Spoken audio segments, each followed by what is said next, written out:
The electronic scoreboard at Marine Corps Base Camp Pendleton flashes red. X after X after X. Failure painted in digital crimson across the afternoon California sky. Gunnery Sergeant Marcus Callahan stands with his arms crossed, watching his best shooters fail. 22 years he's run this range. 22 years of training Marine Scout snipers to be the best marksmen in the world. And still, no one can break 70% on the Centurion string. The wind carries dust across the firing line. June heat shimmers off the concrete. 100 targets at varying distances wait in the haze. Silent steel judges measuring competence against an unforgiving standard. 200 yards to 900 yards. Pop-up silhouettes, precision plates, moving markers barely visible through the mirage. Callahan's jaw tightens as the final score posts. 67 out of 100. His best team, his finest students. 67 hits, 33 failures. Colonel Thomas Ashford descends from the observation tower. 59 years old, silver hair cut high and tight, weathered face that's seen 3 wars. His boots hit the range floor with deliberate steps. Each footfall a countdown to a conversation Callahan doesn't want to have. "Sergeant," Callahan snaps to attention. "Sir." 22 years running this course. Ashford's voice carries the Texas dust of his childhood and the gravel of too many combat deployments. No one's broken 70%, not once. The standard is designed to push limits, sir. The Centurion string was never meant to be mastered, Ashford finishes. Or maybe it exposes training deficiencies we've been ignoring for 2 decades. The words land like incoming fire. Callahan feels the impact in his chest, but keeps his face neutral, professional. "My Marines are among the best shooters in the Corps, sir." Among the best. Ashford lets that sit in the heat between them, but not the best they could be. Before Callahan can respond, the sound of an engine cuts through the afternoon stillness. A civilian pickup truck, Ford F-150, maybe 10 years old, desert tan paint faded from sun and use. It rolls through the range gate with a visitor pass displayed on the dash. Callahan's eyes narrow. "Who authorized civilians on my range during qualification?" Ashford doesn't answer, just watches the truck parked near the equipment shed. The driver's door opens. A woman steps out, late 20s, medium height, blonde hair pulled back in a simple ponytail. She wears a plain gray t-shirt, dark jeans, and hiking boots. No makeup, no jewelry, nothing that calls attention except the way she moves. Deliberate, economical, every step purposeful. She reaches into the truck bed and pulls out a single Pelican case. Hard-sided, weathered black plastic, the kind that's seen real work. She carries it one-handed with the casual ease of someone who knows its exact weight and balance. Corporal Tyler Brennan, 25 years old and fresh from his second deployment, leans toward another Marine. "Who's that?" "No idea." His teammate shifts his rifle, but she moves like she knows where she is. The woman walks toward the firing line, not hesitant, not aggressive, just present. Her eyes sweep the range with the systematic pattern of someone trained to read terrain. She positions herself so her back isn't to any entrance. Small thing, unconscious thing, the kind of habit that becomes reflex. Callahan steps forward, intercepting her path. "Ma'am, this is a restricted range during..." She looks at him. Blue-gray eyes, calm as deep water. "Can I borrow your rifle for a minute, Sergeant?" The question stops him mid-sentence. Not the words themselves, but the tone. No uncertainty, no request for permission hidden in the phrasing. Just a simple statement of intent, dressed as a question. Brennan's camera phone comes up. He's been filming the range qualifications all week, building a highlight reel for the company. This moment feels different, worth capturing. Callahan's professional smile doesn't reach his eyes. "This isn't a petting zoo, ma'am. And that's a $10,000 precision rifle, not a..." "Your zero's drifted." She sets down her case. 2 clicks right from yesterday's easterly wind. The range goes quiet. Not the silence of stopped conversation, but the held-breath stillness of witnesses to something unexpected. Callahan's smile disappears entirely. My zero is perfect. I checked it this morning. You adjusted it yesterday. She tilts her head slightly, reading him the way she read the terrain. 8-mile-per-hour east wind. Standard compensation. 2 clicks right. Good call for those conditions. She pauses, lets him catch up to where she's going. Today the wind's 4 miles per hour from the west. You kept yesterday's adjustment. Your zero's off by the sum of both corrections. Callahan's jaw works. His hands tighten into fists, then deliberately relax.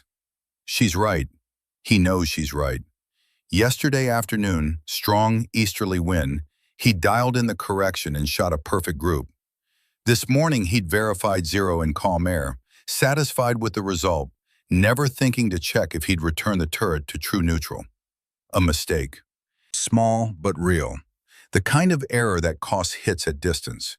And this civilian woman diagnosed it in 5 seconds without touching his rifle. Ashford steps closer. Stand down, Sergeant. She's cleared. Sir, this is highly irregular. Let her try. Those 3 words carry the weight of an order. Callahan's protest dies unspoken. He steps back, gestures toward his rifle still resting on the shooting bench. Be my guest. She doesn't move toward the rifle yet. First she kneels and opens her Pelican case. Inside, everything has its place. A leather-bound notebook, edges worn smooth from years of handling. A small digital wind meter, a heart rate monitor watch, a cloth bag that clinks softly with the sound of tools. She pulls out the notebook, opens it to a page filled with handwritten notes, numbers and diagrams and observations in blue ink. The paper is soft at the edges, flexed from repeated reference. Brennan zooms in with his phone camera, catches a glimpse of writing at the top of the page. Different handwriting than the notes. Older, heavier strokes. Zero isn't a number, it's a conversation. Mac, the woman, no one's asked her name yet, closes the notebook and sets it aside with the reverence usually reserved for sacred texts. She straps the heart rate monitor around her wrist. Checks the reading. 56 beats per minute. Brennan whispers to his teammate, that can't be right. Average resting heart rate's 70. She should be elevated from walking over here. But the number doesn't change. 56, steady as a metronome. She begins to breathe, deliberately. 4-count inhale, ribs expanding visibly beneath her shirt. 4-count hold. 4-count exhale. 4-count pause. Then repeat, over and over. Her chest rises and falls with mechanical precision. Box breathing, the technique Special Forces use to control stress response. In for 4, hold for 4, out for 4, wait for 4. Simple, effective, hard to maintain under pressure. She makes it look effortless. Sergeant Derek Vaughn watches from 20 feet away. 35 years old, hands scarred from an IED blast in Helmand Province. Eyes that have seen things he can't unsee. He's been cleaning the same rifle for 10 minutes, running the bore snake through the barrel again and again. Not because it needs it, but because the motion helps him think. He recognizes something in her movements, the ritualistic preparation, the deliberate calm. He's seen it before, long time ago. Different person, same philosophy. Mac. He says the name without meaning to, just a whisper. Just a memory spoken aloud. The woman's head turns, just slightly, enough to acknowledge she heard. Vaughn's throat works. Master Sergeant William McAllister. He used to breathe like that before difficult shots. She stands, walks toward him, stops 3 feet away, respectful distance, professional distance. You knew Mac? He trained me, 2009, Iraq, before he... Vaughn trails off. Doesn't finish the sentence. Before he what? Before he quit, left the Corps, went civilian and forgot what honor meant. Her expression doesn't change, but something shifts in her eyes, like a door closing or a weapon being loaded. Mac never forgot honor. Each word lands with precision. The Corps forgot him. He abandoned his Marines. He took shrapnel, saving his entire unit. Her voice stays level but carries an edge now, sharp enough to cut. Purple Heart, Bronze Star. Medical discharge after Afghanistan 2010. 3 pieces of metal in his back. 1 nicked his spine. And you call that quitting? Vaughn's face goes pale. The boar snake falls from his hands. I didn't know.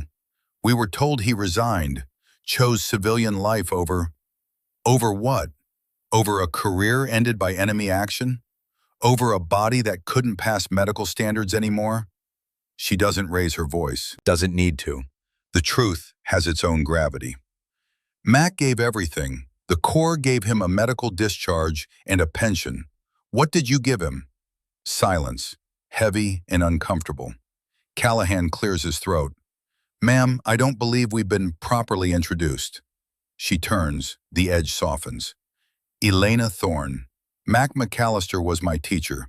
Started training me when I was 16. Kept training me until he died 2 years ago. Died how? Callahan's voice gentler now. IED, Afghanistan, 2022.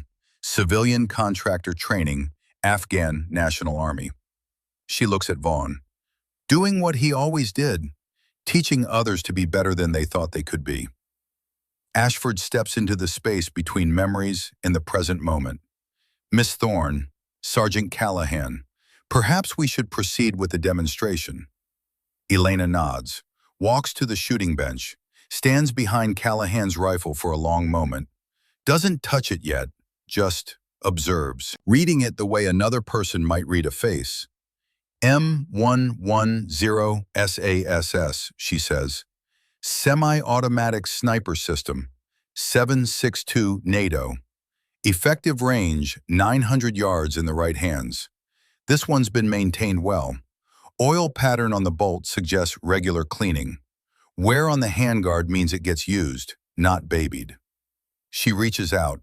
Fingers brush the scope adjustment turret. Loophole Mark IV. 6.5 by 20 variable. Good glass, reliable tracking. Her thumb finds the windage knob. Currently set 2 clicks right of 0. Callahan can't help himself. How do you know my 0 position? I don't, but I know yesterday's wind and today's wind. And I know what a good shooter would do in both conditions. She looks at him. You're a good shooter, Sergeant. You just forgot to undo your temporary fix. She makes the adjustment. 2 audible clicks, left. The sound carries in the stillness like a bell ringing. Then she examines the rifle's layout. Stock length, cheek weld height, trigger position. She makes no changes. This isn't her rifle. She's borrowing it, not claiming it. May I? She gestures toward the shooting bench. Callahan nods. Elena settles into position, but not the way Callahan shoots. She's left-handed, rifle mounted to her left shoulder, but her right eye behind the scope. Cross-eye dominant, a rare adaptation. Most shooters are same-side dominant, right eye, right hand. Some are left eye, left hand. But mixing them requires training most people never attempt. The brain fights the configuration, wants consistency. She makes it look natural. Her breathing continues. 4, 4, 4, 4. Visible rhythm in her back. Her heart rate monitor still reading 56. Impossible calm. She settles behind the scope, finds the first target through the glass. 200 yards. Basic distance. Fundamental test. Beginning Centurion string, the range officer announces. His voice carries through the loudspeakers. 100 targets. Progressive distance. Time limit, 20 minutes. Reloads permitted. Misses will be marked. Elena's finger rests along the trigger guard. Not on the trigger yet, just waiting. Present with the rifle, but not forcing anything. The first target pops up. 200 yards, center mass silhouette. Her breathing slows. The 4-count cycle extends to 5, then 6. She's finding the natural pause between breaths, the moment when the lungs are empty and the body is still. The respiratory pause, that fraction of a second when the human body becomes a stable platform. Her finger moves to the trigger, finds the first stage, feels the wall, the point where pressure turns into commitment. She presses. The rifle reports, sharp crack splitting the afternoon. Brass ejects, arcing through sunlight, landing on concrete with a musical ping. Downrange, the target drops. Green light on the scoreboard. 1 for 1. She doesn't celebrate, doesn't acknowledge the hit, just transitions to the next target. Smooth bolt manipulation, chambering another round, settling back into position. Target 2, 300 yards, smaller plate, harder wind read at that distance. She doesn't adjust the scope, no dialing. She's using the reticle's built-in holdovers, reading the wind through the mirage shimmer, making the correction in her head and applying it through point of aim. The shot breaks clean. Another green light, 2 for 2. Brennan lowers his phone. She's not even breathing hard. Callahan watches with professional intensity, cataloging everything. Her position, her trigger press, her timing, looking for the trick, the advantage, the explanation. What he sees instead is simplicity, no wasted motion, no fighting against the rifle's natural harmonics, no forcing the shot to break on her timeline. She's letting the rifle tell her when it's ready, and then she's agreeing with it. Target 3, 450 yards, angled, wind picking up slightly. The flags along the range show the shift, 3 miles per hour to maybe 5. Quartering from the left now. Elena waits, watches the mirage. The heat waves rising off the sand create a visible distortion in the air, like looking through water. The mirage bends and shifts with the wind, creating patterns, language for those who know how to read it. She reads it, makes her hold, fires. Green light, 3 for 3. The crowd that gathered to watch, 20 Marines, some instructors, some students, all skeptical, begins to quiet. Not because she asked them to, because something in her performance commands attention. 10 targets, 10 green lights, no misses. Callahan's arms unfold. He leans forward slightly, professional curiosity becoming something else. Maybe respect, maybe concern. Hard to tell which. 20 targets, 20 green lights. Someone in the crowd whispers, "She's not shooting, she's negotiating." The phrase spreads. Marines nodding, understanding dawning. She's not imposing her will on the wind and the rifle and the target. She's finding the agreement point, the intersection where all variables align. 30 targets, 30 green. Ashford in the observation tower speaks into his radio, voice tight with controlled excitement. "Callahan, are you seeing this?" "Yes, sir." Callahan doesn't take his eyes off Elena. "I'm seeing it." "Is it real?" "I don't know, sir, but I'm watching it happen." 40 targets, 40 green lights, no misses, no hesitation, just consistent, precise, overwhelming competence. The 600 to 800 yard plates appear. Longer distances. Wind has more time to act on the bullet. Gravity pulls harder. Mirage becomes less reliable. These are the shots that separate good shooters from great ones. Elena manages the elevation using her reticle's ladder markings, internal reference points. No turret adjustments needed. One target appears at the edge of effective range. She waits. Half a wind cycle, then favors 2 mils left. The sound of metal striking metal carries across the range. Clear as a bell, center mass impact. The crowd inhales collectively, not quite believing, not quite ready to hope. 50 targets, 50 green lights. Callahan's expression shifts from skeptical to intrigued. He's been teaching marksmanship for 2 decades. He knows what good shooting looks like. This is something beyond that. This is artistry. Every shot placed with the confidence of someone who knows the outcome, before the trigger breaks. 60 targets, 60 green.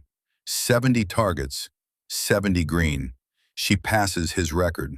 67 was the best his team could manage. She's at 70 now, and still climbing. Vaughn watches with something like pain in his eyes, recognizing the style, the philosophy, the approach. Mac's teaching made visible to this woman he's never met before today. 80 targets, 80 green lights. Brennan has given up filming.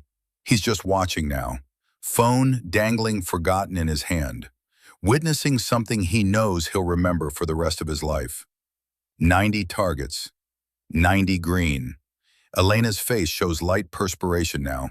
One drop forms at her temple, tracks down, falls precisely when she closes the bolt, missing her eye because she positioned her sweatband strategically. Even her sweat is controlled. 95 targets, 95 green lights. The range officer checks his equipment, makes sure the scoring system isn't malfunctioning. Everything shows green. Everything is accurate. She hasn't missed, not once. 99 targets, 99 green lights. One target left. The final challenge, 900 yards. Maximum effective range for the M110 system. At the edge of the rifle's capability and the cartridge's performance envelope, the target pops up, barely visible through the scope even at maximum magnification. Heat shimmer makes it dance in the glass. The wind has picked up to 9 miles per hour, gusting, inconsistent. The worst possible conditions for the most important shot. Elena doesn't rush. She watches, breathing maintained. 4444, heart rate still reading 56. She reads the wind flags, reads the mirage, reads the rhythm of the gusts. Wind isn't random. It has patterns, cycles, high points and low points, waves of pressure moving across terrain. She waits for the wave to pass. 5 seconds, 10 seconds, 15. The target will stay visible for only 4 seconds total. She's used most of that time waiting. 1 second left. The wind lulls. Not calm, just less. A micro reduction in the gust, from 9 miles per hour to maybe 7. She fires in that half-second window. The bullet travels. Time seems to suspend. 900 yards is over half a mile. The bullet takes more than a full second to arrive, dropping 40 inches from boreline, drifting in the wind, fighting gravity and air resistance and every force of nature. Then, impact. The steel plate rings, clear and pure. Center mass hit at maximum distance in difficult wind. Target 100 drops. Green light illuminates on the scoreboard. 100 targets, 100 hits. Perfect score. 0 misses. Silence falls across the range. Absolute, complete, the kind of silence that precedes thunder. 5 full seconds pass. No one moves. No one speaks. 20 Marines stand frozen, processing what they witnessed. Then chaos. Eruption of voices. Disbelief. Shock. Respect. Fear. Confusion. All of it tumbling together in a wave of sound. Brennan's phone falls from his hand, clatters on concrete. That's not possible. That's literally not possible. The range officer rushes to verify telemetry data, reviews camera footage frame by frame, checks hit locations on each target. Everything confirms. All verified. Center mass or better. Time within parameters. 0 misses. Not one. He looks up from his screen like he's reading data that shouldn't exist. All confirmed. 100 for 100. Perfect Centurion string. First in Marine Corps history. Callahan's hands shake. Just slightly. Just enough to see if you're watching for it. 22 years running this range. 22 years telling Marines that perfection is impossible. That the Centurion string is designed to be unbeatable. That 67% is excellent performance. And this civilian woman just made him a liar. Ashford descends from the observation tower. His boots hit the steps with deliberate rhythm. each footfall measured, controlled. The walk of a man processing information that doesn't fit his understanding of the world. He stops in front of Elena.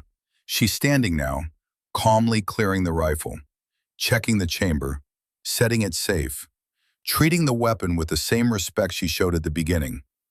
Miss Thorne, Ashford's voice carries the weight of 37 years in uniform. Explanation. Elena sets the rifle down gently, like thanking it for cooperation. Your range record shows yesterday's wind was 7 to 10 miles per hour from the east. Standard adjustment would be 2 clicks right. This morning wind is 4 miles per hour from the west. The 0 needed to come back left. Sergeant Callahan is an excellent shot. He just didn't readjust for new conditions. She pauses, meets Ashford's eyes. It's not criticism, it's technical observation. Callahan steps forward. The distance between them decreases. Tension could go either way. His pride is wounded, his methods questioned, his competence challenged. He extends his hand. Teach me. Elena takes it, firm grip. Professional. Mac's first lesson. Listen longer than you shoot. Ashford watches the exchange, calculating. Miss Thorne, my office. We need to talk. Yes, sir. Sergeant Callahan, secure the range. Dismiss the students, then join us. Aye, aye, sir. The crowd begins to disperse, slowly, reluctantly, still processing, still struggling to accept what they witnessed. Vaughn approaches Elena, stops a respectful distance away. Ma'am, I spoke without knowledge earlier, about Mac. I'm sorry. Elena studies him, reading past the words to the man behind them. What's your name, Sergeant? Derek Vaughn. Recognition flickers in her eyes. Mac wrote about you. Letters he sent me from Afghanistan. 2010. Said you were a natural shooter, but too aggressive. That you'd be unstoppable if you learned stillness. Vaughn's throat works. He never told me that. He died before he could finish teaching you. Elena's voice softens, just slightly. He didn't give up on you, Sergeant. War took him before the lesson was complete. She reaches into her case, pulls out a photograph, hands it to Vaughn. The image shows a man in his 50s, strong jaw, weathered face, eyes that have seen combat and came back different. Master Sergeant William McAllister in full dress uniform. Metal ribbons covering his chest, Purple Heart, Bronze Star, Combat Action Ribbon. The accumulated proof of a life spent in service. Written across the bottom in black marker. Mac's handwriting. Same style as the note in Elena's journal. Stillness is strength. Teach them this. Mac Vaughn's hands tremble holding the photograph. May I keep this? Mac would want you to have it. Ashford clears his throat. Miss Thorne, we have that meeting. Elena follows him toward the headquarters building. Callahan falls in step behind them. The three of them walking across the range like figures in a painting. The instructor who thought he knew everything. The commander who's learning he knows less than he believed. And the woman who just rewrote the record books with borrowed equipment and a dead man's teaching. The room is simple. Desk, chairs, filing cabinets, American flag in the corner, photographs on the wall showing Ashford's career. Desert Storm, Iraq, Afghanistan. 3 decades of service compressed into framed memories. Ashford sits. Gestures for Elena and Callahan to do the same. Miss Thorne, I'm going to be direct because we don't have time for anything else. I didn't bring you here to show off. I brought you because we're failing. Elena listens, doesn't interrupt. These Marines, Ashford taps his desk. My Marines, the finest scout snipers the Corps can produce. They plateau at 70%. We've tried everything. New equipment, enhanced training, extended qualification courses. Nothing works. 70% seems to be the ceiling. He leans forward. You just shot 100% on a course designed to be impossible, using borrowed equipment you'd never fired before, in front of witnesses who will testify to what they saw. Mac's methods work, Elena says simply. Master Sergeant Mac Mallister's methods were never officially adopted by the Corps. They were considered unconventional. They were considered threatening, Elena corrects, gentle but firm. Mac taught partnership with conditions. The Corps teaches domination of them. Different philosophies, different results. Callahan shifts in his chair. The words land close to home. Ashford nods slowly. Which brings me to why you're here, Miss Thorne. Will you teach these Marines? Will you show them what you know? Will you help us break through that 70% ceiling? Elena is quiet for a long moment, considering, weighing. I'm not military. I've never served. I'm not qualified to instruct Marines. You just set a Marine Corps record. You're the most qualified person on this base. I'm qualified to shoot. That doesn't mean I'm qualified to teach. Mac taught you. Ashford's voice carries certainty. And Mac was the best instructor I ever saw. If he believed in you enough to pass his knowledge forward, that's qualification enough for me. Elena looks at Callahan. What do you think, Sergeant? Callahan takes a breath, swallows his pride, chooses honesty. I've been teaching marksmanship for 20 years. I thought I knew everything worth knowing. You just showed me I was wrong. I'd be honored to learn from you, ma'am. Mac's methods aren't easy, Elena warns. They require unlearning as much as learning, letting go of control, trusting the process more than the equipment. I'm willing, Callahan says. Ashford stands, extends his hand across the desk. 2 weeks, trial period. You teach my snipers, show them Mac's methods. If we see measurable improvement, we formalize the program. You get a civilian contract, fair compensation, full autonomy over curriculum. Elena takes his hand. 2 weeks, but I need something from you. Name it. This isn't about me. This is about honoring Mac. Everything I teach gets credited to him. His name, his legacy, his methods. I'm just the messenger. Ashford nods. Agreed. Elena stands. Then I'll see you tomorrow morning, 0600. Range opens at 0630. I want an hour with the students before any shooting starts. Done. Ashford opens the door. Welcome to Camp Pendleton, Miss Thorne. I think you're going to change some minds around here. Elena walks out into the late afternoon sun. The heat has mellowed. The wind has shifted again. Coming from the north now, steady, predictable. She stands on the headquarters steps, looking out over the range. The scoreboard still displays her results. 100 green lights, perfect score. The proof that Mac's teaching works. Vaughn approaches, still holding the photograph. Ma'am, I need to ask. Mac's letters, did he forgive me? For freezing in Afghanistan, for the mistake that cost him his career? Elena turns, sees the pain in his eyes, the guilt he's carried for 14 years. Mac never blamed you, Sergeant. He blamed himself for not teaching you stillness before the moment you needed it most. His last letters to me were full of regret, not for taking the shrapnel, for not finishing your training before war interrupted. Vaughn's eyes redden. I thought he hated me, thought he quit because of what I did. He protected you. That's what Mac did. He protected people, even when it cost him everything. Elena puts her hand on Vaughn's shoulder. Brief contact, human connection. Tomorrow morning, be at the range at 0600. Mac didn't get to finish teaching you, but I can. I'll be there, ma'am.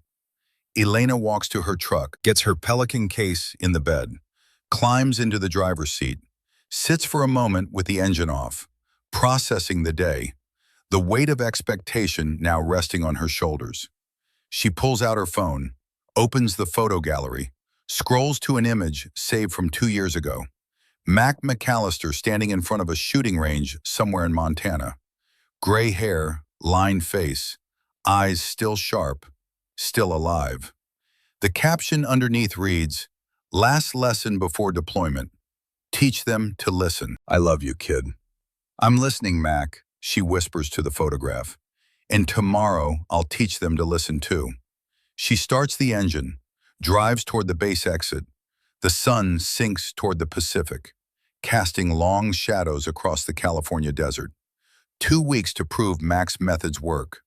2 weeks to break through a ceiling the Marine Corps has accepted as permanent. 2 weeks to honor a promise made to a dying man who believed in her when she was just a grieving teenager with nothing but anger and a rifle.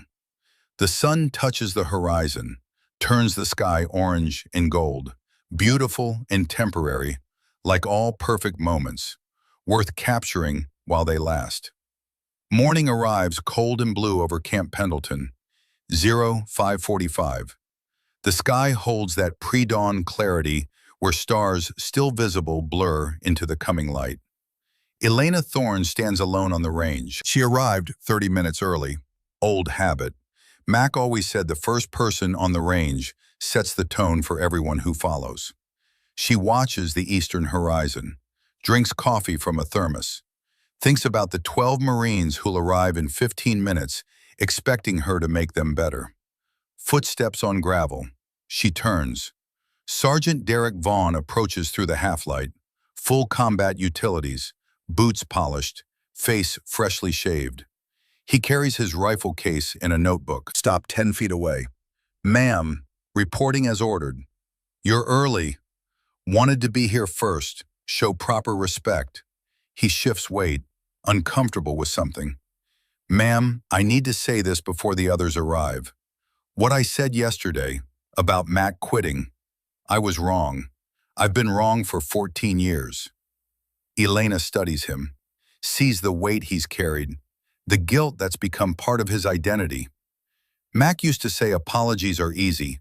Changing behavior is hard. Don't apologize to me, Sergeant. Change how you shoot. That's the apology Mac would want. Vaughn nods. Yes, ma'am. More footsteps. The other Marines arrive in pairs and small groups. Tyler Brennan with his ever-present camera. 3 Lance Corporals from 2nd Battalion. 2 Corporals from Weapons Company. 5 sergeants, including 1 woman, dark hair pulled tight, face set in professional skepticism. Gunnery Sergeant Marcus Callahan arrives last. Walks with Colonel Ashford, both men carrying coffee, both watching Elena with different expressions. Ashford curious and hopeful, Callahan guarded and uncertain. 0600. 12 Marines stand in a loose formation on the range, waiting. Elena sets down her coffee, steps forward. My name is Elena Thorne. I'm not military, never wore the uniform, never earned the title. So I won't pretend authority I don't have. You don't have to call me ma'am. Elena works fine. She pauses. Lets that settle. Master Sergeant William Mac Mallister taught me to shoot starting when I was 16 years old. He taught me until the day he died 2 years ago in Afghanistan. Everything I know about marksmanship came from him. Everything I'm going to teach you came from him. I'm just the messenger. Brennan raises a hand. You shot perfect yesterday. 100 for 100. No one's ever done that. Mac shot perfect strings in practice, many times. He just never cared about setting records. Saeed records were about ego. Teaching was about service. Elena walks along the line of Marines, making eye contact with each one. Yesterday wasn't about proving I'm the best. It was about proving Mac's methods work. Today we find out if they work for you. The female sergeant speaks, hard voice with a Georgia accent. Elena, what makes Mac's methods different from what we've been taught? Good question. What's your name?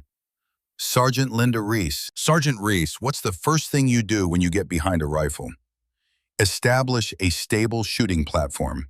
Confirm 0. Assess wind conditions. All correct, all important, but Mac would say you're missing the first step. Elena taps her chest.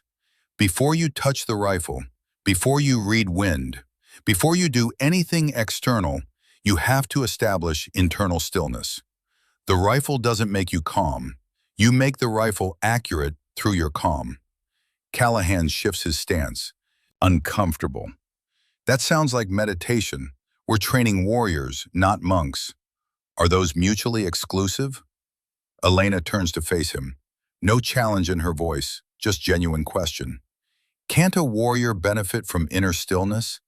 Doesn't calm decision-making win firefights? Combat and marksmanship are different. Are they?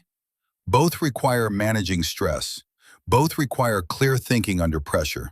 Both require making life and death decisions with incomplete information. Elena picks up her rifle case. Mac served 26 years, 3 wars, 2 Purple Hearts. He understood combat, and he believed stillness made better warriors. She opens her case, pulls out her own rifle, different from the M110 she borrowed yesterday. This one, custom built. Remington 700 action, Macmillan stock, Schmidt and Bender scope. The rifle of someone who's invested serious money and serious time. This morning, we're not shooting, we're learning to breathe. Groans from some Marines, skeptical looks. Reese crosses her arms. We already know how to breathe. You know how to survive, breathing to live. I'm teaching you to breathe for precision, different skill. Elena sits cross-legged on the ground. Everyone sit, get comfortable. Hesitation. Marines don't sit during training. They stand at attention or parade rest, or they're doing push-ups. Sitting feels wrong. Vaughn sits first, then Brennan, then the others follow. 20 Marines in a loose circle with Elena at the center. The sun crests the horizon. Gold light spills across the California desert. 4-count inhale. Fill your lungs completely. Ribs expand. Belly extends. 4-count hold. Don't strain, just pause. 4-count exhale. Empty completely. 4-count hold at the bottom. Empty lungs, still body, then repeat. She demonstrates. Her chest rises slow and steady. 4 seconds. Holds. 4 seconds. Falls. 4 seconds. Pauses. 4 seconds. This is box breathing. You've heard of it. Special operations use it. Pilots use it. Surgeons use it. Anyone who needs to perform under stress uses it. But most people do it wrong. They breathe too fast, count too quick. The 4 count should feel slow, uncomfortable, like you're moving through honey. The Marines attempt it. Most count too fast, racing through the cycle, defeating the purpose. Elena walks among them, touching shoulders, slowing them down. Brennan, your inhale is 3 seconds, not 4. Stretch it out. Reese, you're holding tension in your jaw. Relax. Vaughn, better, but your exhale is forced. Let it fall naturally. 5 minutes of breathing. Some Marines get frustrated, want to move, want to do something active. This feels passive, weak. Stillness isn't weakness. Elena reads their thoughts. Stillness is choosing not to move when your body wants to react. That's harder than movement. That takes more discipline than any physical action. 10 minutes. The breathing becomes more synchronized. The Marines start to match each other's rhythm without being told. Natural human tendency. Groups synchronize. 15 minutes. The sun climbs higher, heat builds, sweat forms on foreheads.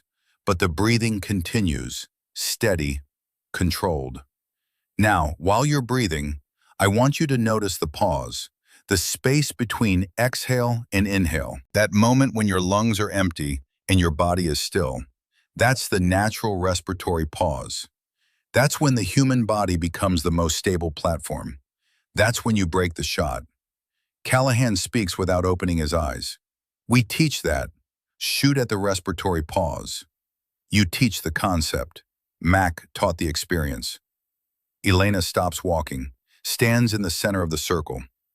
Mac said we spend too much time preparing and following through. The shot happens in the stillness between. That's the only moment that matters. 20 minutes. Some Marines have found the rhythm. Vaughn's breathing is deep and measured. Brennan's face has relaxed. Even Reese has uncrossed her arms, settled into the practice. Open your eyes, stand up, stretch. The Marines rise, shake out limbs, roll shoulders, return to normal awareness.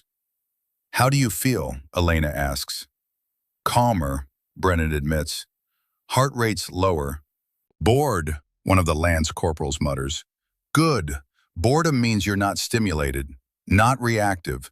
You're present without being excited. That's the state we want.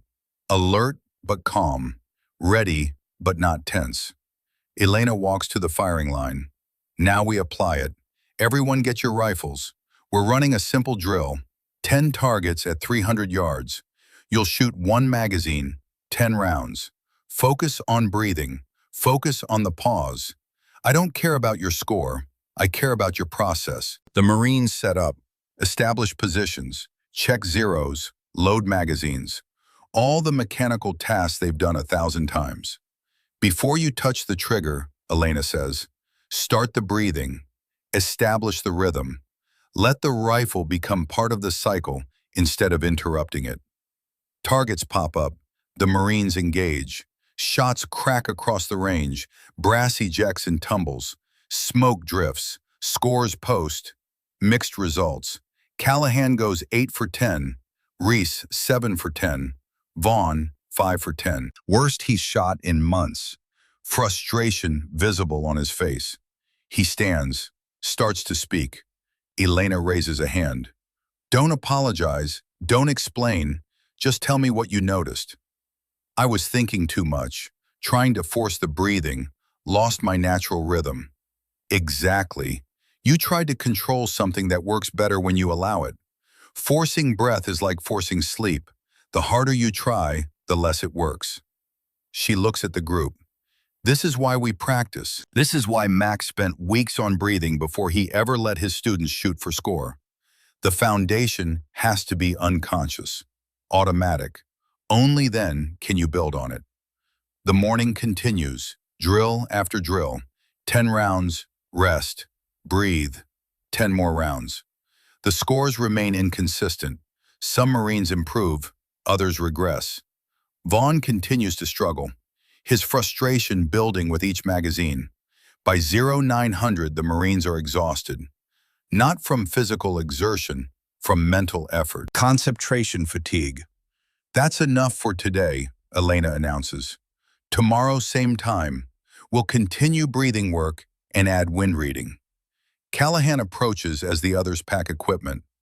Elena, permission to speak freely? Always. This isn't working, at least not yet. My Marines are shooting worse than before. Vaughn's falling apart. Reese is skeptical. The lance corporals think this is a waste of time. He runs a hand through his hair. Maybe Mac's methods work for you, but these are different people, different learning styles.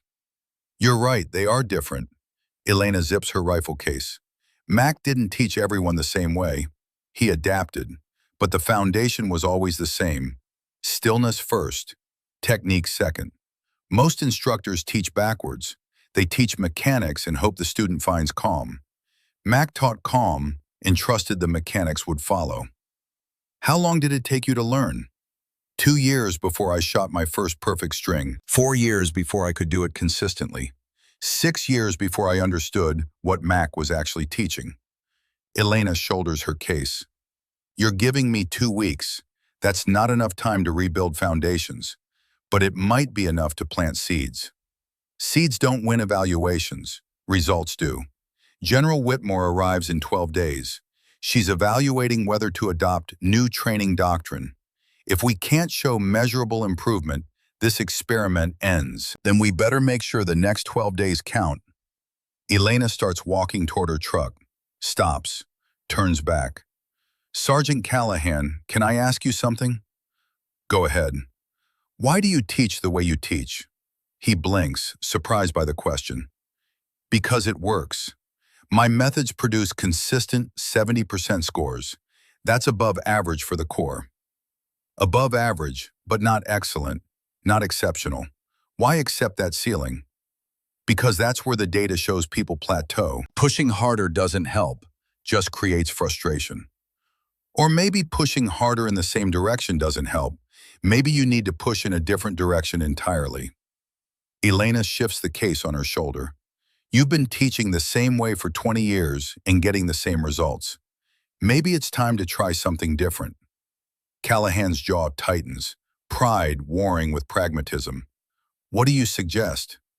Teach with me, not just observe. Actually participate. Do the breathing drills. Experience what your Marines are experiencing. You can't guide them through something you haven't walked yourself. I'm the instructor. I shouldn't need to. Mac practiced basic drills every single day. Said the day he stopped being a student was the day he stopped being qualified to teach.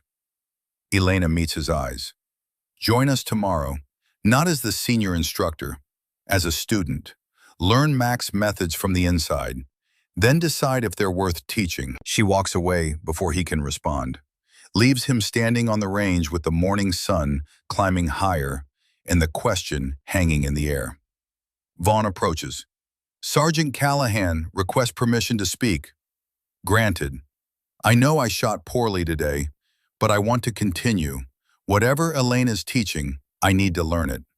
Mac tried to teach me 14 years ago, and I was too young, too arrogant to listen. I won't make that mistake again. Callahan looks at the younger man, sees something he recognizes. Determination born from regret. The need to honor a debt that can never be repaid. You're committed to this? Yes, Sergeant. Even if it means unlearning everything you think you know? Especially then. Callahan nods slowly. Dismissed. Get some rest. Tomorrow we start again. That afternoon, Elena sits in her hotel room. Laptop open. Video call connected.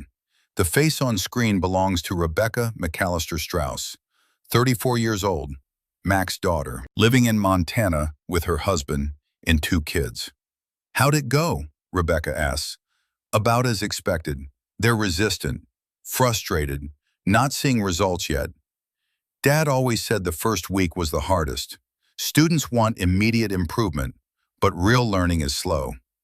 I have 12 days, Becca, not 12 weeks, not 12 months. 12 days to prove your father's teaching works at an institutional level. Rebecca leans closer to the camera. Elena, you don't have to prove anything. Dad's methods worked. You're living proof. Whether the Marine Corps adopts them or not doesn't change that truth. But if they don't adopt them, Mac's legacy dies with me. No one else knows the full system. No one else can teach it. Then teach it to someone. Really teach it. Pick one person who's ready to learn and pour everything into them. Quality over quantity. That's what Dad would do. Elena considers this. Vaughn, he's struggling now, but he's committed, and he carries guilt about Mac. That guilt could become motivation. Guilt's a poor teacher, but redemption's a powerful one. Rebecca's 2-year-old appears on screen, climbing into her lap. Mama busy. 2 more minutes, sweetheart. Rebecca kisses the child's head. Elena, I know this matters to you, but remember why you're doing it. Not to prove Dad was right. Everyone who trained with him already knows that. You're doing it to give these Marines a gift. The gift Dad gave you. Inner peace through outer discipline. Whether they accept it or not is their choice. I know, but I want them to accept it. I want them to feel what I felt when Mac's teaching finally clicked. That moment when everything makes sense.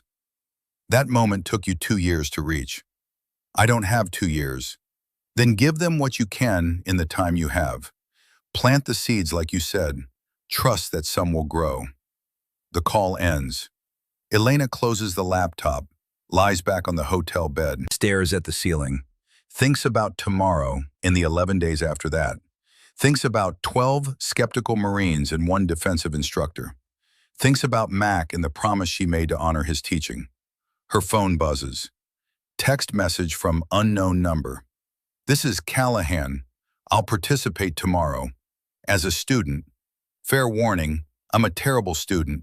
Stubborn, opinionated, set in my ways. Elena types back. Mac's favorite students were the stubborn ones. Said they pushed back hard enough to test whether the teaching was real. See you at 0600. She sets the phone down, closes her eyes, begins the breathing. 4 count in, 4-count hold, 4-count out, 4-count pause. Finding the stillness, the place where stress can't reach. The foundation Mac built in her over years of patient instruction. Tomorrow, she'll try to build that same foundation in others. In 12 days instead of 12 years. Impossible odds. But Mac never taught her to avoid difficult challenges. He taught her to approach them with calm determination. She hears his voice. Memory or imagination, doesn't matter. The truth remains the same. Tomorrow they'll try again. And the day after. And the day after that. 12 days of teaching. 12 days of planting seeds. 12 days to honor a promise made to a man who believed in her when she was just a grieving teenager with nothing but anger and a rifle. The sun sets over Camp Pendleton. The range stands empty. Targets waiting in silent rows. Steel plates ready to ring when struck. The scoreboard dark. No scores to post. No records to celebrate. Just the quiet space between what was and what might be. Elena sleeps, dreams of Montana, of Mac teaching her to read Wind Through Grass movement, of missing her first 100 shots and Mac never once showing disappointment. Just patience, just belief that she'd figure it out eventually. She did figure it out. Took years. But she figured it out. Now she has to help 12 Marines figure it out in 12 days. The dream shifts, becomes memory.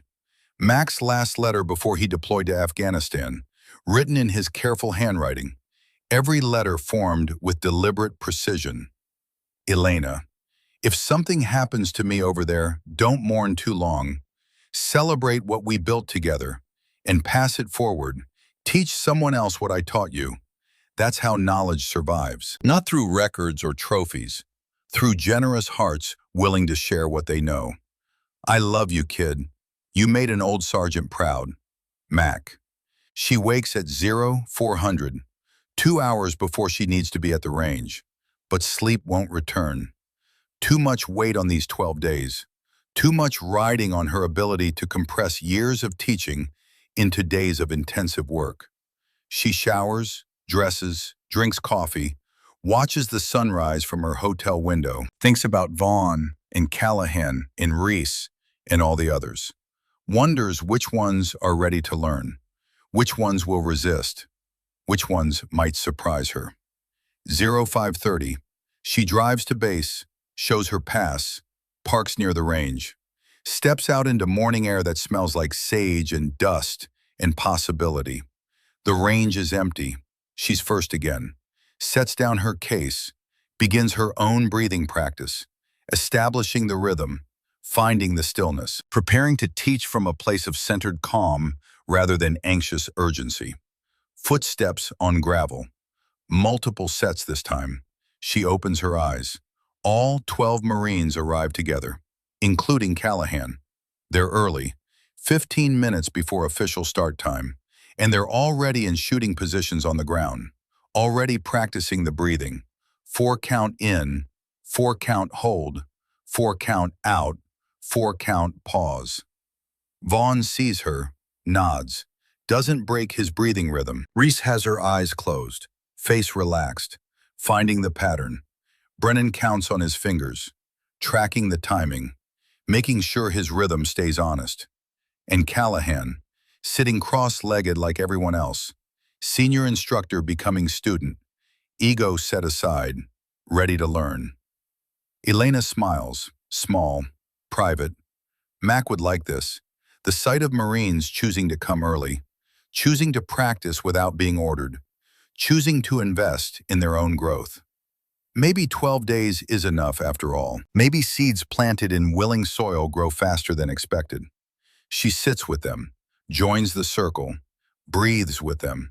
12 students and one teacher, all of them learning, all of them growing, all of them honoring a man who believed stillness was strength and teaching was the highest form of service. The sun climbs, morning light spills across the range. The day begins. Day 8, the halfway point. 6 days of breathing drills and wind reading and stillness practice. 6 days of slow, grinding progress. The Marines shoot better than they did on day one. Not dramatically better, just steadier, more consistent, less prone to the wild swings between excellence and failure. Elena stands in the observation tower with Colonel Ashford. Below them, the 12 Marines run a 70-target progressive string. Practice for the demonstration that's coming in 4 days. The demonstration that will determine whether Mac's methods become Marine Corps doctrine or fade into obscurity. Current average is 84%, Ashford says, reading from his tablet. That's up from 68% baseline. 17-point improvement in 1 week. Not enough. Elena watches Vaughn miss his 3rd consecutive target at 600 yards. We need 95% to prove revolutionary effectiveness. 84 is good, not transformational. Maybe transformational isn't realistic in 12 days. Mac would say realistic is just another word for settling. Elena's jaw tightens. We have 4 days. We're not done yet. Ashford studies her profile. You're carrying a lot of weight. Mac's legacy, these Marines' futures, your own promise. That's heavy burden for one person. Mac carried heavier, every day for 26 years. Mac had a career to build that strength. You're trying to do in days what took him decades. Elena doesn't respond, just watches Vaughn finally connect on his 4th attempt. The target rings, green light, but the struggle to get there was visible, painful. The morning session ends, scores post. Callahan hits 89%, best he's shot in 5 years. Reese manages 86. Brennan 82. The Lance Corporals range from 75 to 79. Vaughn sits at 67%. Same score he posted 6 months ago. 6 days of intensive training, and he hasn't improved at all. Worse, he's aware of it. The frustration bleeds through his professional mask. Elena descends from the tower, approaches Vaughn as he's clearing his rifle. Sergeant, walk with me. They move away from the group, find shade under an equipment shed overhang. The desert heat climbs toward uncomfortable. Sweat darkens Vaughn's uniform collar. I'm holding everyone back, he says before Elena can speak. My scores are dragging down the team average. Maybe I should withdraw. Let you focus on the Marines who can actually improve. Mac never withdrew a struggling student. Mac had time to work with struggling students. You don't. Elena sits on a concrete barrier, pats the space beside her. Vaughn sits, maintains proper distance, respectful. Tell me what you're thinking about when you shoot, Elena says. Wind, distance, elevation, the fundamentals.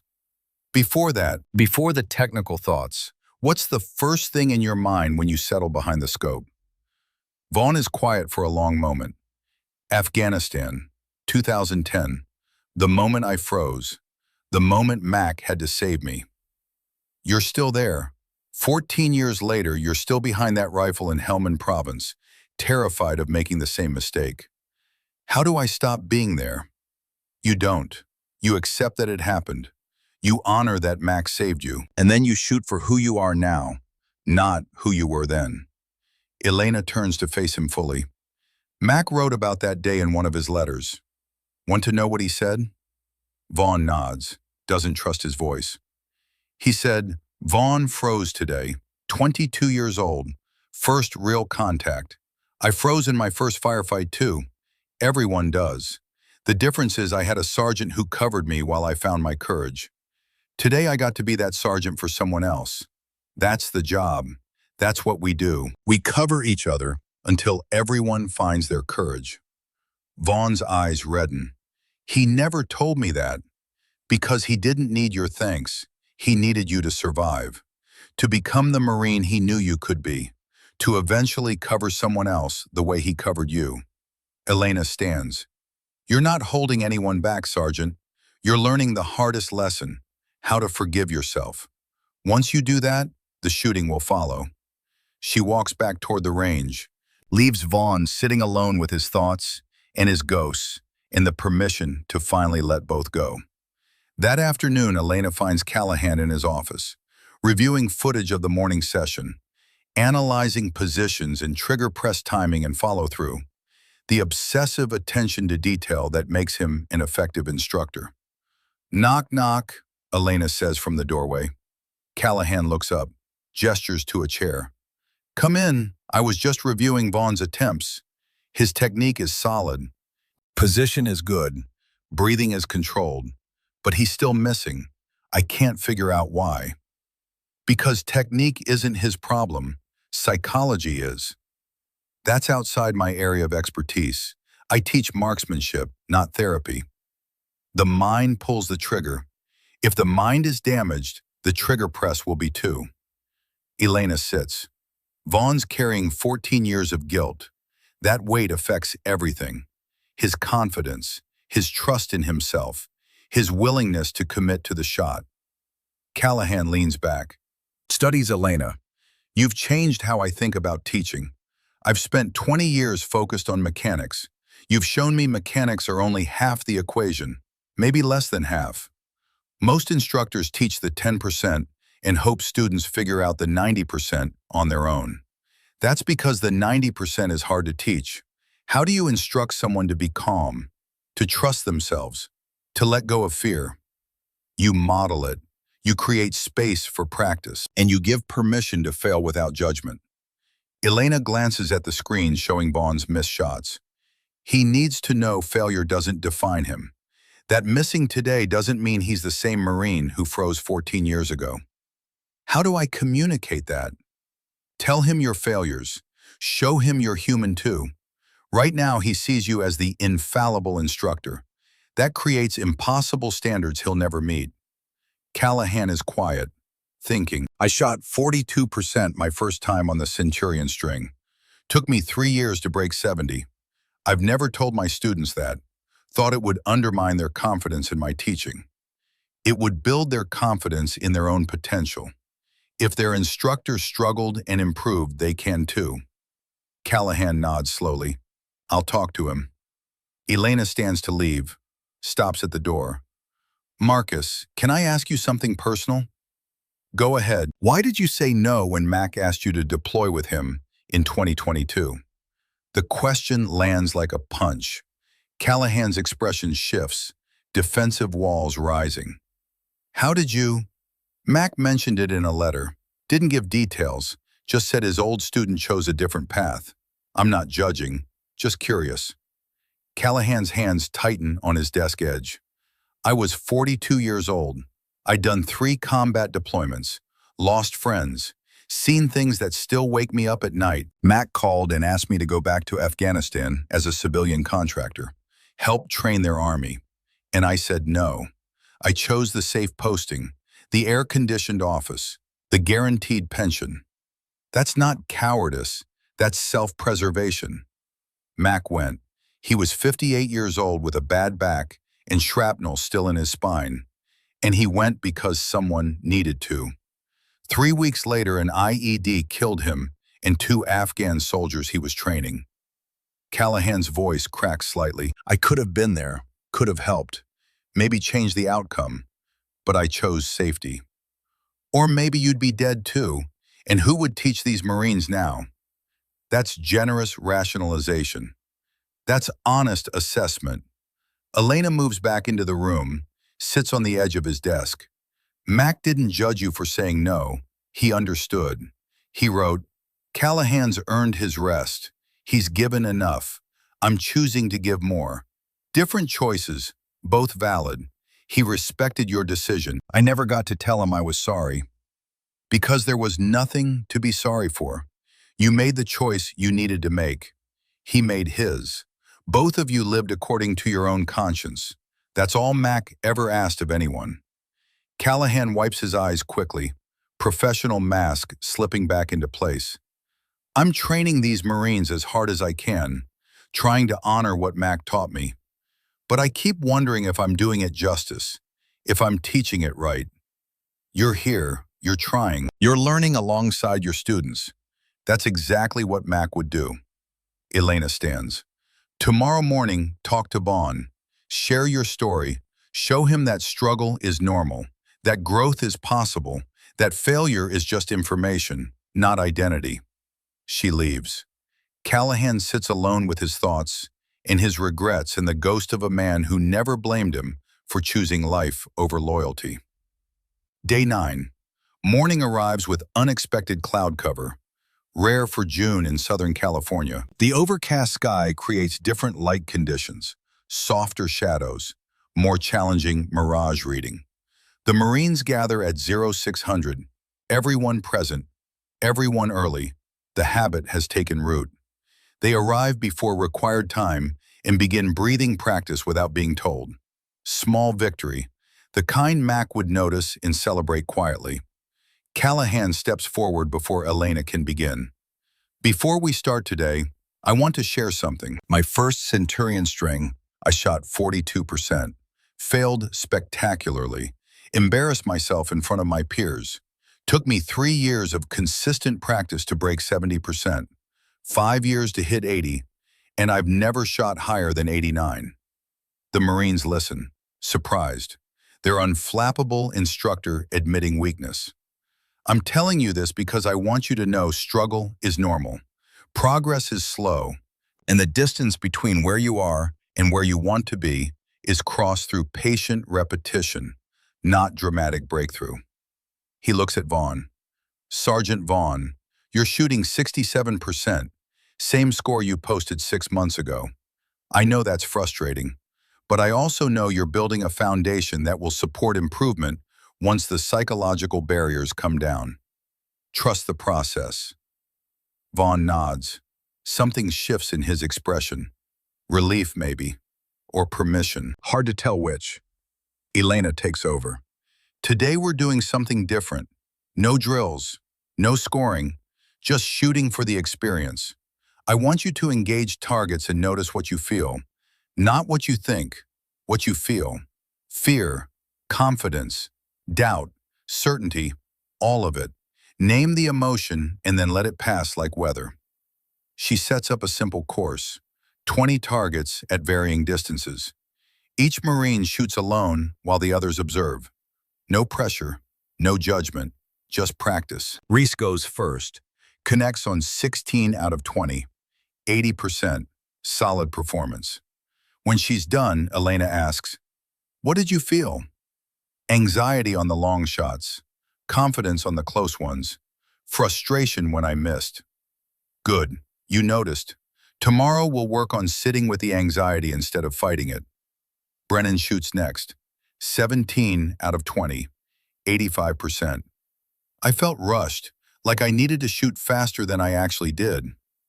The clock was only in your mind. No one was timing you. I know, but the pressure was real anyway. Real but invented. Tomorrow we'll practice shooting outside time. One by one the Marines shoot. One by one they name their feelings. Callahan reports calm focus but underlying fear of failure. One Lance Corporal admits he felt nothing at all, just mechanical execution. Reese cries after her string, overwhelmed by the permission to acknowledge emotion in a military context. Vaughn shoots last, gets behind the rifle, starts his breathing. 4-count rhythm, perfect technical execution. Settles into the scope, finds the first target, and freezes. 10 seconds pass, 20, 30. The rifle trembles slightly. His breathing becomes irregular. The 4-count rhythm collapses into shallow gasps. Sergeant Vaughn, Elena's voice calm, steady. What do you feel? Terror, his voice barely audible. Pure terror. Of what? Of failing again. Of being that 22-year-old who couldn't pull the trigger when it mattered. You're not 22. You're 35. You're not in Helmand. You're in California. The target downrange isn't an enemy. It's just steel. And missing it doesn't cost lives. I know that intellectually, but my body doesn't believe it. Then let your body feel what it feels. Don't fight the terror. Acknowledge it. Thank it for trying to protect you. And then shoot anyway. Vaughn's breathing steadies slightly. Still irregular, but less panicked. He finds the natural pause, the stillness between breaths. Presses the trigger. Miss. The round impacts dirt 2 feet right of target. He chambers another round. Breathes. Shoots. Miss. High and left. Third attempt. Breathing more controlled now. The terror still present but not controlling him. Hit. Green light. The steel rings. Something releases in Vaughn's shoulders. Tension he's carried for 14 years. Not gone completely, but loosened. Acknowledged. Brought into the light where it can be addressed. He shoots the remaining 19 targets. Connects on 12. 63%. Worse than his practice scores, but different. Honest. Real. When he stands, his face is wet with tears. He doesn't hide them, just lets them fall. I felt everything, he tells Elena. All of it. The fear, the shame, the grief for Mac, the anger at myself. All of it at once. And I shot anyway. That's courage, real courage. Not the absence of fear, but action despite it. Vaughn nods, sits with the group. The other Marines make space for him, physical and emotional. This is new territory for all of them. Vulnerability in a military context. Emotion acknowledged rather than suppressed. The session ends. No one rushes to leave. They sit in the morning air, processing, integrating, becoming something slightly different than they were an hour ago. That night, Elena receives a text from Rebecca. "How's it going?" She types back, "Slower than I hoped, but real. They're changing, just not as fast as the timeline requires." Dad used to say real change is like watching grass grow. You can't see it happening, but one day you look and realize everything's different. I don't have one day, I have 3. Then trust what you've planted. Trust that it'll grow whether you're there to see it or not. Elena sets down her phone, lies in bed, thinks about trust and time and the gap between what she hopes to achieve and what's actually possible. Her phone rings. Callahan. "Elena, sorry to call so late, but I had an idea. What if we change the demonstration format?" "How?" "Instead of trying to hit 95% on the full gauntlet, what if we demonstrate the methodology itself? Show General Whitmore the breathing practice, the emotional awareness, the philosophy. Let her see the foundation we're building, not just the immediate results. She's evaluating effectiveness. She needs numbers.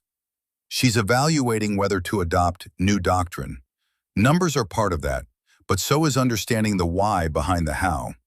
If we can articulate Mac's philosophy clearly, show the pedagogical framework, demonstrate the long-term potential, maybe that's enough." Elena considers, "It's not what I planned.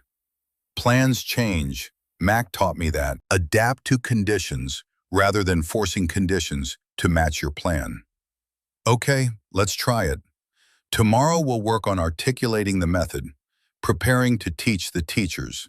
She hangs up, feels something shift.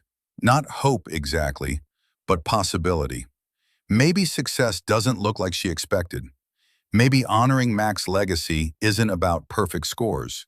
Maybe it's about passing forward the philosophy that made the scores possible.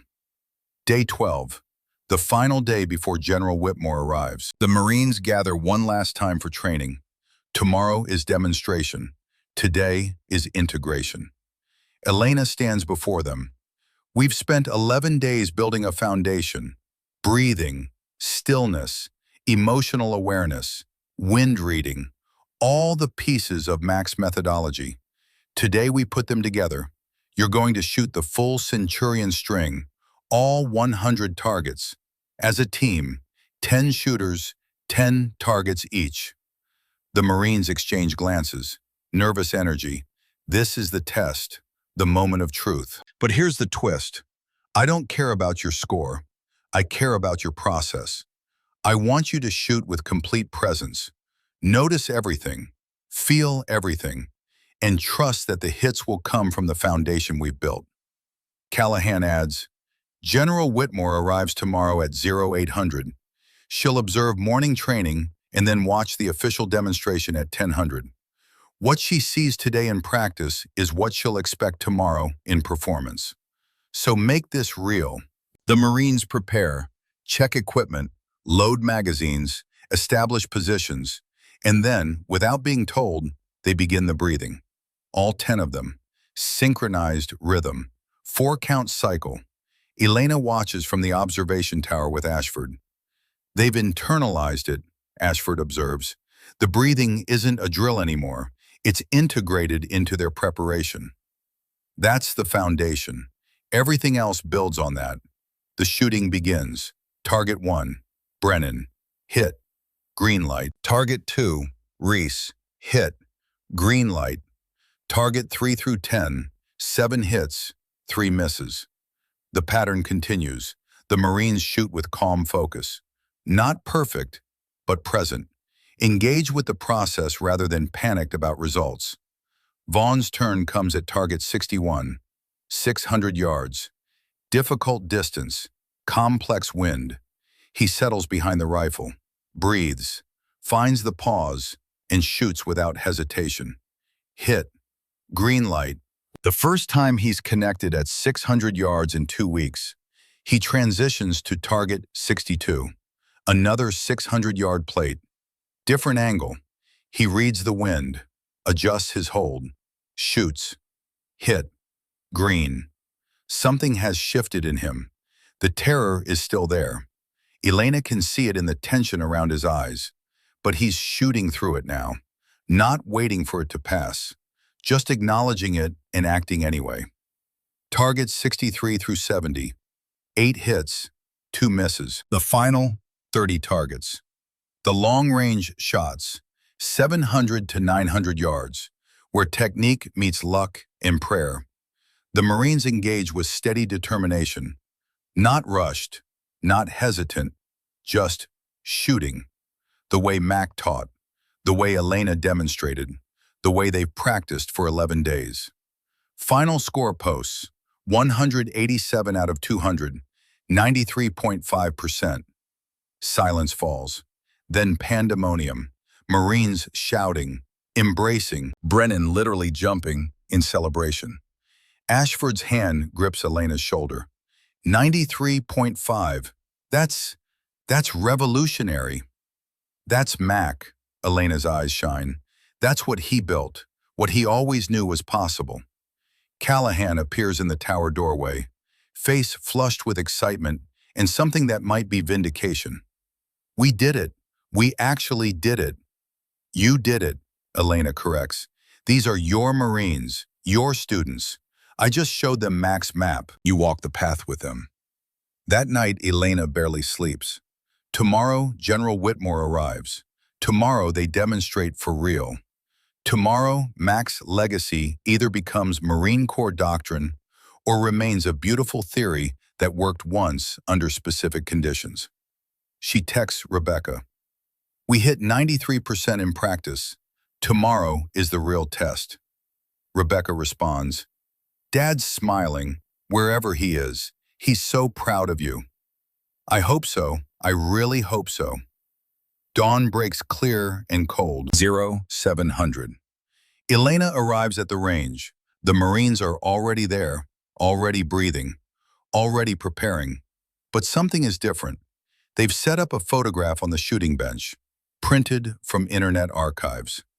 Master Sergeant William McAllister in dress blues, medals on his chest, eyes sharp and alive. Vaughn stands beside the photo. We thought Mac should be here. For this. He started it. We're finishing it. Elena's throat tightens. She touches the photograph gently. He's here. He's always been here. 0800. A black SUV arrives. General Whitmore steps out. Brigadier General Sarah Whitmore, 56 years old, silver stars on her collar. 3 decades of service etched in her bearing. She moves with contained authority. Every gesture purposeful. Ashford greets her, renders proper respects. General, thank you for making time for this evaluation. Colonel Ashford, I'm interested to see what all the reports are about. A civilian instructor producing unprecedented results in less than 2 weeks. That's either brilliant innovation or statistical anomaly. I believe you'll find it's the former, ma'am. Elena steps forward, renders a civilian approximation of respect. General Whitmore, Elena Thorne, thank you for your time. Whitmore's eyes are sharp, assessing, reading Elena the way Elena reads wind. Miss Thorne, I've reviewed your record. 100% on the Centurion string. Impressive, but I'm not here to evaluate you. I'm here to evaluate whether your methods produce replicable results with ordinary Marines. Understood, ma'am. Show me what you've built. The demonstration begins. Elena starts not with shooting, but with explanation. She talks about Mac, his service, his philosophy, his belief that stillness precedes precision. She demonstrates the breathing, the emotional awareness, the wind-reading methodology. Whitmore listens, takes notes, asks pointed questions. This sounds like performance psychology, not unique to marksmanship. It's not unique, Elena agrees. It's universal. Mac applied universal principles to a specific discipline. That's what makes it powerful. It transfers. A Marine who learns stillness for shooting can apply it to any high-stress situation. Show me the application. The Marines demonstrate, first the breathing, all 10 of them synchronized, visible calm, controlled heart rates, then the wind reading, explaining how they interpret mirage and flags and grass movement. Then the shooting position, how they've customized equipment to fit their bodies rather than forcing bodies to fit equipment. Finally, the shooting itself. 100 targets, 10 Marines, 10 targets each. Everything they've learned compressed into one performance. The crowd gathers, other instructors, students, Marines from across the base who've heard about the experiment, all of them watching, witnessing. Target 1, Brennan shoots. Hit. Green light. Target 2, Reese. Hit. Green. The pattern builds. Hit after hit. Green light after green light. Not perfect. 7 misses in the first 50 targets, but far better than the baseline 68%. Vaughn's turn. Targets 61 through 70, the 600-yard shots. His nightmare distance, where he's struggled for 2 weeks. He settles behind the rifle, breathes. His hand touches Mac's photograph briefly, finding strength in the connection. First shot, hit, green. Second shot, hit, green. He shoots all 10 targets, connects on 9, 90% at his weakest distance. When he stands, tears stream down his face. But this time they're not from shame, they're release. 14 years of weight finally falling away. Callahan steps forward, grips Vaughn's shoulder, says nothing, doesn't need to. The gesture carries everything words can't. Elena watches from the tower, sees the man Mac believed in finally becoming who Mac knew he could be. Her throat tightens. This is why she came. Brennan lowers his camera. Some moments are too sacred to film, too personal to share. This is Vaughn's moment, his redemption. 14 years in the making. The other Marines stand silent, bearing witness, understanding without needing explanation. They've all carried weight. They've all needed grace. Today, Vaughn found both. The final 30 targets, the extreme range shots, where skill meets luck in equipment limitations. The Marines shoot with quiet confidence, not arrogant, just trusting. Trusting their training, trusting the process, trusting that Mac's methods work even when conditions are difficult. Final score posts, 194 out of 200, 97%. The crowd erupts, cheering, applause, Marines embracing, even the skeptical instructors nodding with grudging respect. Whitmore stands, walks to the firing line, studies the scoreboard, reviews the telemetry data on the range officer's tablet, checks and double checks. She turns to Elena. 97%. That's not an anomaly. That's a new standard. That's Mac's standard, ma'am. I just helped them reach it. Whitmore looks at the Marines, sweat-soaked, exhausted, triumphant. Sergeant Callahan, how long have you been teaching marksmanship? 22 years, ma'am. Have you ever seen results like this? No, ma'am, never. Do you believe you can replicate this training with other students? Callahan glances at Elena. She nods slightly. Yes, ma'am. With proper support and time to learn the methodology fully, I believe this can become standard doctrine. Whitmore is quiet for a long moment, weighing, calculating, making the kind of decision that affects thousands of Marines across decades of service. Colonel Ashford, I'm approving pilot program status. 6 months, full funding. Miss Thorne will formalize the curriculum. Sergeant Callahan will train additional instructors. We'll track results across multiple classes. If the data supports what I've seen today, we'll move to full adoption. Ashford's composure cracks slightly, a rare smile. Thank you, General. Whitmore turns to Elena. Miss Thorne, I'll need detailed documentation, every aspect of Master Sergeant Mac Mallister's methodology, written, video, everything. Can you provide that? Yes, ma'am. And I'll need you to train the trainers. Show our instructor cadre how to teach what you've taught. That's a 6-month commitment minimum. Are you willing? Elena looks at the Marines, at Vaughn wiping his eyes, at Brennan grinning like a kid, at Reese standing taller than she did 2 weeks ago, at Callahan finally understanding what Mac tried to teach him 18 years ago. I'm willing, ma'am. Then let's make this official. Whitmore extends her hand. Elena takes it. Firm grip, professional. The handshake that turns experiment into institution. The crowd disperses slowly, Marines congratulating each other, instructors discussing implications, Ashford making notes on his tablet about budget and timeline and logistics. Vaughn approaches Elena. Ma'am, I need to say something. Go ahead. I've been angry at Mac for 14 years, thought he abandoned me, abandoned all of us. I was wrong. He never abandoned anyone. He just ran out of time. Vaughn's voice breaks. Thank you for giving me a chance to understand that. Thank you for helping me forgive him. And myself. Mac forgave you the moment it happened. The only person who needed forgiving was you. And you just did that. He'd be proud. Vaughn salutes. Formal. Proper. The respect usually reserved for superior officers. Elena returns it, honoring the moment. Callahan approaches next.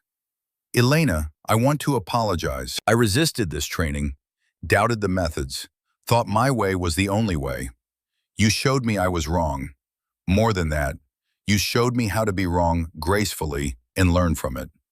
You questioned, then you tested, then you accepted what the evidence showed. That's not weakness, that's intellectual honesty. I'd like to continue learning, to really master Mac's methodology, to become worthy of teaching it.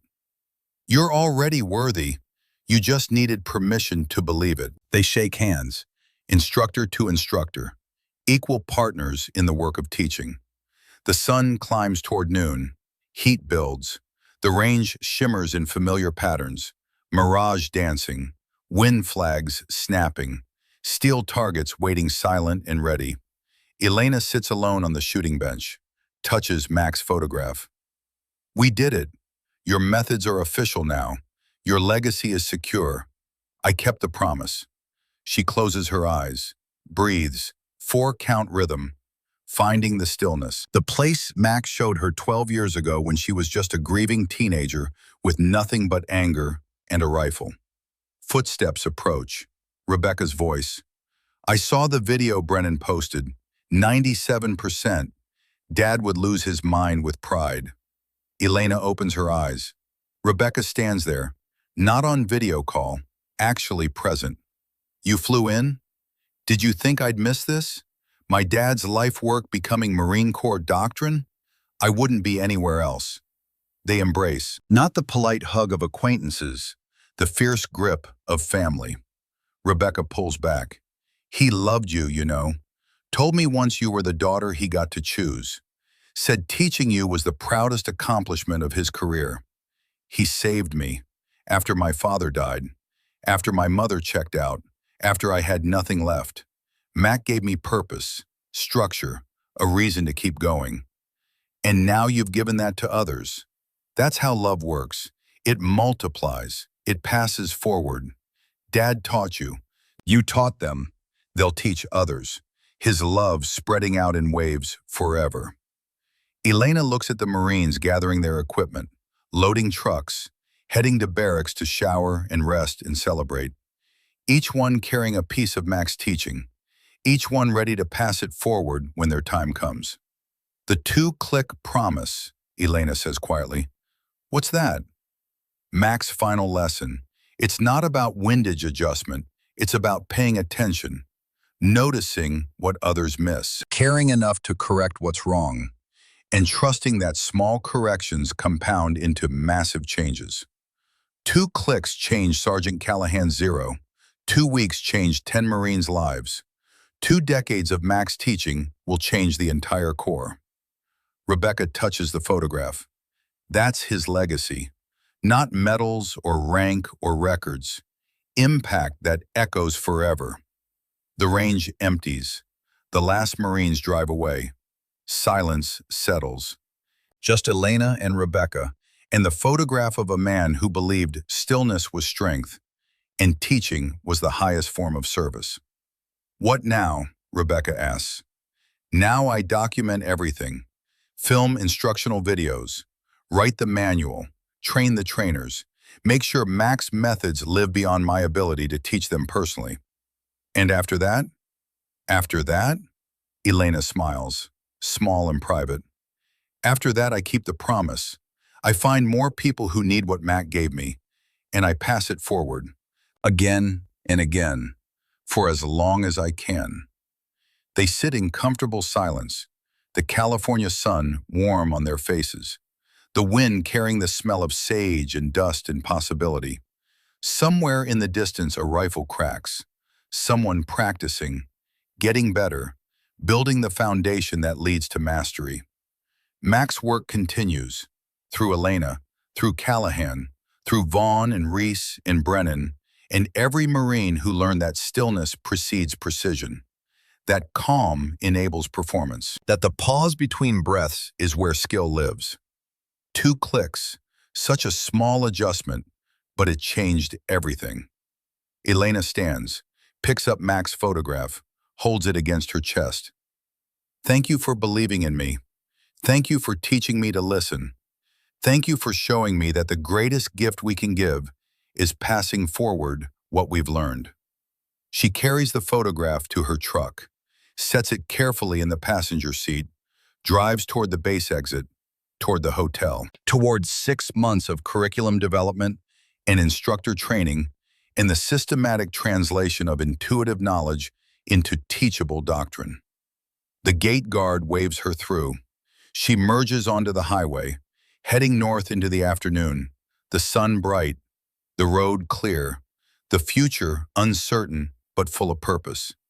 Behind her, Camp Pendleton shrinks in the rearview mirror, the range where Mac's legacy became official, where 10 Marines learned to shoot 97% by learning first to be still.